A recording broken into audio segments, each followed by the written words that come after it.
저는 개인적으로 이제 고객님들한테 이제 꼭 말씀을 드리는데 그냥 톡톡 이렇게 두드려서 제거를 한 다음에 바로 발라줘라. 이렇게 세 가지를 항상 설명을 드리는 것 같습니다.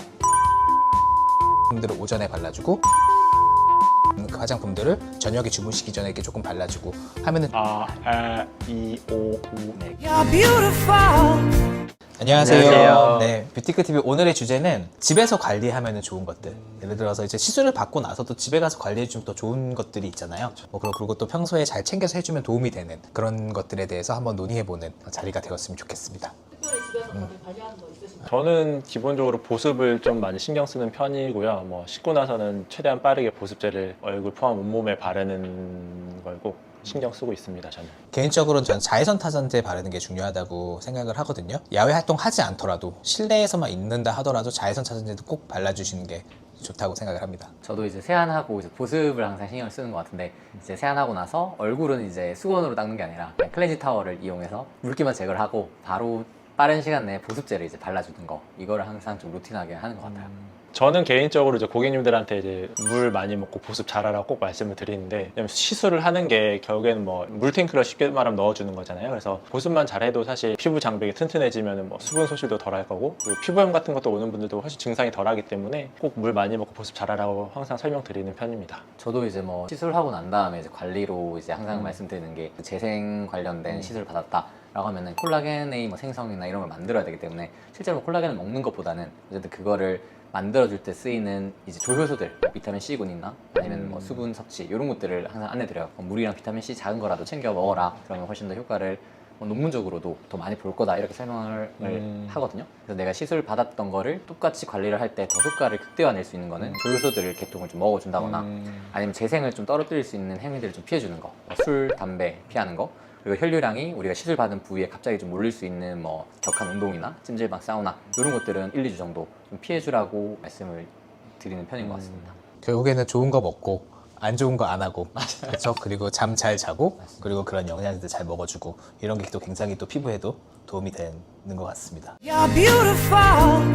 여러 가지 습관들이 있잖아요. 근데 저희가 오늘 이제 올바른 세안법 먼저 같이 좀 이야기를 해보면 좋을 것 같아요. 재하 원장님, 그 세안법에 대해서도 고객분들한테 설명드리고 그런 내용들이 있으신가요? 뭐 물어보시는 분들한테 제가 설명을 해드리는데, 기본적으로 이제 피부에는 뭐 노폐물들이나 기름 성분들이 많잖아요. 그래서 너무 뜨거운 물로 하면 이제 피부 장벽이 상하니까 그냥 적당한 미온수로 폼클렌징을 써서 이제 물 세안을 하되, 너무 격하게 피부 과하게 마찰을 일으켜서 세안하는 건 이제 권장드리지는 않고 미온수로 가볍게 물 세안하는 정도로 추천드리고 있습니다. 피부도 살아있는 조직이고 우리 몸에서 가장 큰 장기거든요. 그래서 피부 장벽을 사람들이 무시하는 분들이 많아요. 피부염 생겨도 그냥 무시하는 분들도 많은데, 피부가 되게 연하잖아요. 그래서 뭐 손톱으로 혹은 뭐 떼수건이라고 그런 걸로 이렇게 피부를 자극하게 되면 피부 장벽이 상하기 때문에 그런 피부염도 잘 오고, 2차적으로 뭐 피부 홍조나 이런 것도 잘 올 수 있기 때문에 너무 피부에 강한 자극을 주는 건 좋지 않습니다. 너무 강하게 문지르지 말자. 맞습니다. 라는 말씀을 해주신 것 같고, 또 세안하는 거에 대해서 조금 뭐 해주실 말 있으실까요? 세안 시간이든 뭐 샤워 시간이든 그런 열이 올라갈 수 있는 시간들을 최소화하라고 설명드려요. 당연히 세안법들은 사람들마다 본인이 가지고 있는 이제 루틴들이 있을 거고,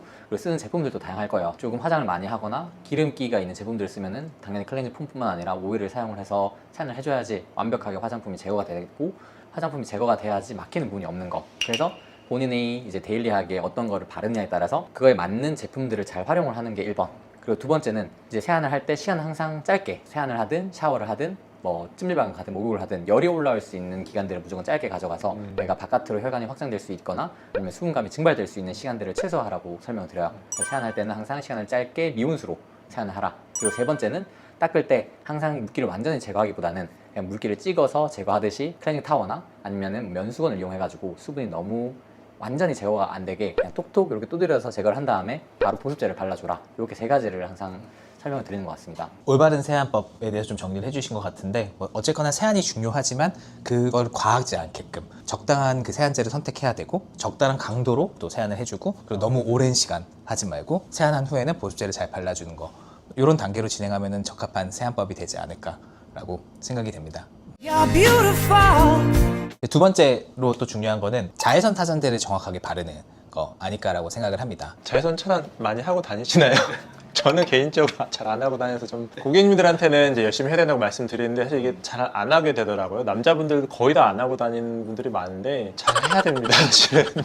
저는 개인적으로 자외선 차단제이 굉장히 중요하다고 생각하는 게 첫 번째로 자외선 차단을 하지 않으면 이제 색소만 올라온다고 생각하는데 사실상 주름이 생기는 이유 중에 맞아요. 하나도 자외선이기 때문에 광노화가 또 진행되기 네네네. 때문에 그렇기 때문에 자외선을 차단해 주는 건 어떻게 보면 굉장히 중요합니다. 색소를 올라오지 않게 해주는 거랑 또 주름이 짙어지지 않게 하는 거 두 가지의 목적으로 또 여러 가지 다양한 이유가 있을 수 있긴 하지만 어떻게 하든 자외선 차단제는 꼭 사용하시도록 저는 좀 이야기는 하고 있습니다.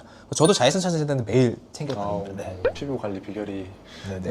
피부가 그렇게 좋지는 않은데 그래도 자외선 차단제는 꼭 바르려고 생각을 합니다. 공 위원장님 잘 바르시나요? 저도 설명은 항상 하거든요. 뭐 이런 시술을 많이 받는 것도 중요하지만 그러니까 주름 관리랑 어쨌든 색소 관리에 데일리하게 본인이 할 수 있는 거는 가성비 있는 건 선크림 바르는 거다라고 항상 고객님한테 이야기를 하지만 저는 이제 바르긴 해요. 바르긴 하는데 저는 발림성을 되게 중요하게 생각해요. 그래서 저는 항상 제가 바르는 딱 제품이 딱 정해져 있거든요. 근데 그게 남들은 좋지 않다고 하더라도 항상 본인한테 맞는 게 있는 것 같아요. 그래서 저는 야외에 나간다라고 하면 무조건 바르려고 하고 오늘도 발랐고 근데 이제 출근할 때에는 오랜 시간 마스크 쓰고 일을 하면은 이 기름진 게 또 싫어서 일할 때는 또 잘 안 바르게 되는 것 같아요. 그쵸. 자외선 차단한다고 발랐는데 그것 때문에 트러블 생기고 또 이렇게 하면 또 곤란해요. 그 부분도. 그렇게 해서 이제 PA, 뭐 SPF 그 성분마다 이제 발림성이나 아니면 자극이 되는 정도가 다 다르기 때문에 여러 가지 정보들을 좀 확인을 하셔가지고 그 다양한 성분들을 한번 순차적으로 똑같은 SPF 만약에 50이다라고 했을 때 그거를 구성해주는 여러 성분들을 뭐 차례대로 발라보는 것도 제가 봤을 때 의미는 있는 것 같아요. 왜냐하면 같은 SPF 50을 구성할 때 특정 성분을 사용했을 때 조금 더 발림성이 좋고 수분감이 올라올 수도 있는 거고 어떤 건 발랐을 때 좀 더 꾸덕하고 좀 오래가는 느낌이 들 수가 있거든요. 그래서 결국에는 보습제나 화장품 같은 거는 어떤 성분이냐에 따라서 본인한테 진짜 맞고 안 맞고는 테스트를 해보고 결정을 하는 게 저는 가장 좋다고 설명을 드립니다. SPF랑 이제 PA가 있는데 SPF 같은 경우는 이제 화상을 일으키는 자외선을 차단해 주는 거기 때문에 약간 붉어지거나 이런 왜 피부 자외선 많이 찌면 빨개지는 분들 있잖아요. 그런 자외선을 차단해 주는 거고 PA 같은 게 이제 광노화라고 하죠. 뭐 색소나 주름 같은 거 탄력 이런 거를 이제 좀 막아주는 거기 때문에 그 메타뷰가 있는 뭐 피부 분석 기기가 있는 병원 가서 피부 이제 진단을 해보시면은 내 피부 타입이 어떤 쪽인지 알 수 있기 때문에 그런 걸 한번 분석하고 제품을 고르시는 것도 좋은 팁이 될 수 있을 것 같습니다. 우리가 실내 활동만 한다고 해서 또 자외선 차단제 바르지 않으면 안 되는 이유가 또 있어요. 그 자외선 중에서는 자외선 A는 창문을 통과를 합니다. 실내 활동만을 한다고 하더라도 자외선 차단제를 꼭 발라줘야 하는 이유는 이제 그렇게 창문을 통과할 수 있는 자외선 A가 있기 때문이라고 저는 또 생각을 합니다. 또 용량도 또 적합하게 또 발라줘야 되는 게 있죠. 내가 용량을 만약 적게 바른다 하면 단위 면적당 그 충분한 성분들이 함량이 되지가 않으면은 그 효과를 많이 못 봐요. 그래서 50을 바른다고 해도 너무 적게 바르거나 너무 얇게 발라준다고 하면은 뭐 30의 효과 정도밖에 못 내기 때문에 당연히 적절한 제품을 선택을 했으면은 그 적절한 양을 발라줘야 되는데 보통 이제 뭐 500원짜리 동전 크기 정도를 평균적인 얼굴 면적이라고 생각하시면 돼요. 그래서 내가 만약에 몸을 바른다, 팔에 바른다 라고 하면은 여기에 동전 500원 크기만큼을 바르고 반대편을 또 바른다 하면 여기도 동전 500원, 얼굴 동전 500원, 그리고 목을 한다 또 동전 500원 이렇게 계산을 하시는 게 가장 편하고 1,500원. 2,000원.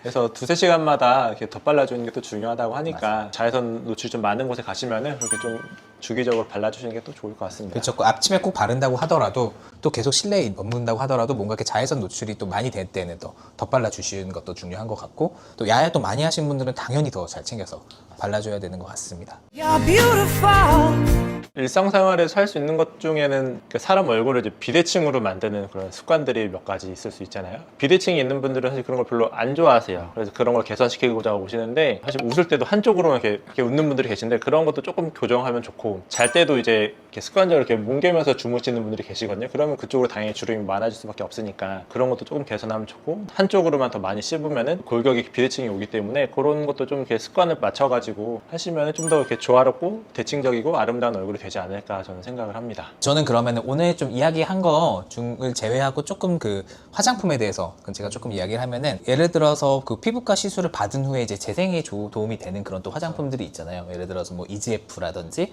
그리고 요새 뭐 PDRN이라든지 뭐 히알루론산이 들어간 이런 많은 좋은 화장품들이 있는데 사실상 이런 화장품이 조금 분자량이 있을 수는 있기는 해요. 그래서 이게 흡수가 되느냐 안 되느냐에 대해서 논쟁은 있기는 하지만 그래도 그런 좋은 성분들을 화장품을 찾아서 바르는 것도 또 중요한 것 같고 또 이것보다도 또 중요하게 보는 거는 이건 조금 공식적으로 그 비타민 C가 함유된 화장품들을 오전에 발라주고 비타민 A가 함유된 그 화장품들을 저녁에 주무시기 전에 이렇게 조금 발라주고 하면은 주름 예방 등에도 또 도움을 줄 수 있기 때문에 이런 식으로 좋은 화장품들도 잘 챙겨서 발라주시면은 굉장히 도움이 될 수 있음을 이야기하고 싶네요. 네. 저는 이제 항상 뭐 고객님들 이야기하면은 운동을 항상 좀 꾸준히 해라. 그게 뭐 단순히 유산소나 이런 이제 살을 빼기 위한 운동이 아니라 근력 운동을 항상 하라고 이야기를 해드려요. 왜냐면 우리 몸이 어쨌든 나이가 들수록 근육이 빠지면은 모든 지탱해 줄 수 있는 구조가 빠지는 거기 때문에 노화든 뭐 잔병치레든 아니면 뭐 여러 가지 질환에 노출이 쉬운 논문들이 되게 많거든요. 그렇기 때문에 스쿼트를 한다든지 엘리베이터 대신 계단을 올라간다든지 이렇게 해서 하체 근육들을 계속 유지를 하는 것만으로도 대사량이 높아지고 내가 몸의 골격들이 유지가 되기 때문에 체형 변화나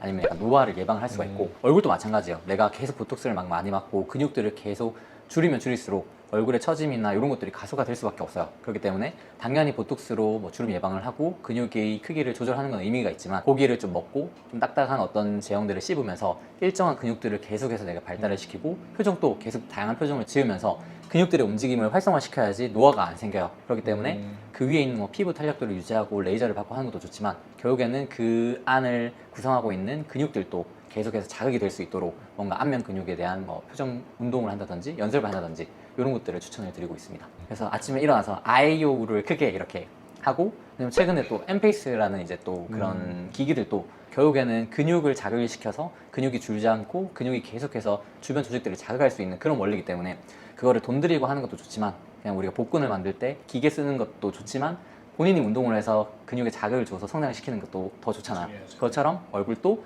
내가 연습하듯이 운동하듯이 특정 자극들을 연습을 해서 매일매일 한다면은 엠페이스 안에도 더 좋은 효과를 누릴 수 있다고 생각합니다.